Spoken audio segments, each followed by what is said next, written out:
gaddaa haa uffatan, jabeessaniis gara Waaqayyootti haa iyyan. Namni adduma addaan karaa isaa saamaarraa irree isaa namarratti argisiisurraas haa deebi'u.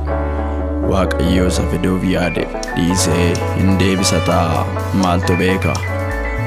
Akka nu hin bannettis aarii isaa isa firiinaarraa hin deebi'a ta'a. Macaafa Yoonaas raajichaa boqonnaa 3:8. Harka keenya gara keetti ol kaasnee sitti iyyinaa sagalee guddisnee, sagalee boo'ichaan dhaga'ama mandara hundumaatti. Kunoo sitti iyyinaa yaa Waaqayyo nu bakka miidhagee, sagalee boo'ichaan dhaga'ama mandara hundumaatti. Kunoo sitti iyyinaa yaa Waaqayyo nu bakka miidhagee. Nu haa ga'u adaraa dheekkamsi, nu haa ga'u ati nurra dabarsi. Nu haa ga'u adaraa oduun du'aa, nu haa ga'u kan darbe nu ga'a.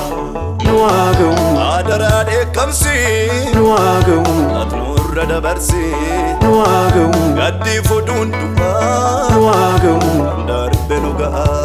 nu haa ga'u Adaraa dheekkamsi, nu haa ga'u ati nurra dabarsi.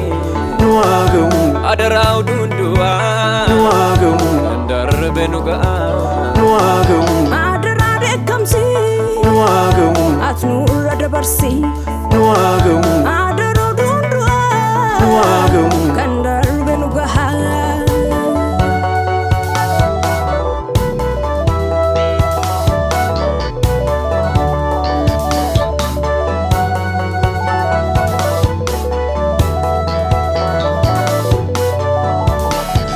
lammiin koo dhumee kan birmatuuf dhabee, mootuu tokko boonyuu tokkos fuudhee darbee.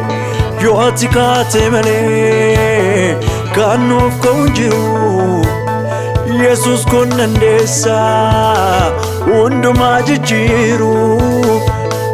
Ni dandeessaa kan si danqu hin jiru, si malee isaa furmaannumaa hin jiru.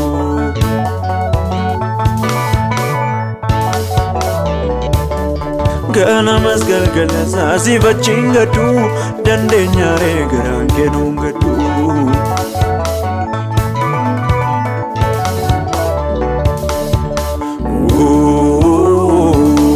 Jettee boossi ijoolleen si tole jechuu,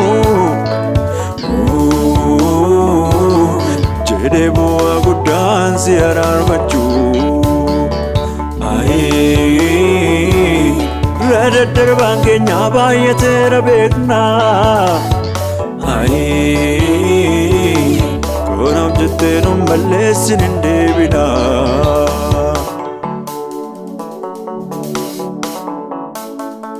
Yaa Abbaa, yoo fedha kee ta'e xoofoon dhiphinaa kun nurraa haa darbu.